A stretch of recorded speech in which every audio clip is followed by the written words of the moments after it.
We can also change the size of one control to match another. First, we'll drag a selection rectangle around both buttons. We now see that the resizing handles of both controls are visible. If we look closely, we see that the resizing handles on the second command button are blue, whereas the other buttons are white. The blue handles inform Visual Basic that this control is to be used as the standard size, and all other controls are to be resized to match its dimensions.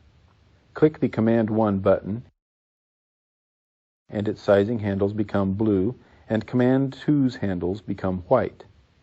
Simply clicking on the other button in the group changed which control is used as the standard size. Since we want our first button to be resized to match the second button, we click on Command 2 to reselect it as the button to match sizes with. We'll select the Make Same Size command from the Format menu, then choose Both from the submenu that appears. We now see that the first button has been resized to match the second button's height and width.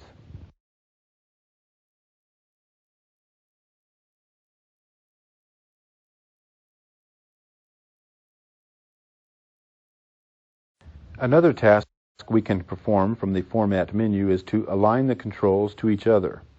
With both buttons still selected, we select the Align pop-out menu from the Format menu. Here, we see several options for aligning our controls to one another, such as lefts, rights, or centers, to control the vertical alignment of the controls.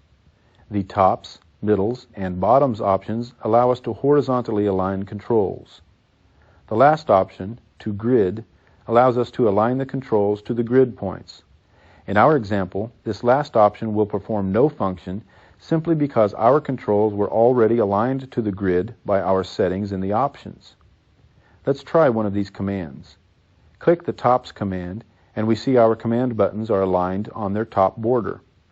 Depending on the type of controls we are using and how we would like our application to appear, these commands can be very useful. Another task we can perform with our controls is to move them to other locations on the form, individually or as a group. Controls can be moved to any position on the form simply by selecting them, holding down the left mouse button, and moving them to the new location. Let's move both our command buttons out of the center of our form and into the lower right corner. Now, click in a blank area of the form to ungroup the command buttons.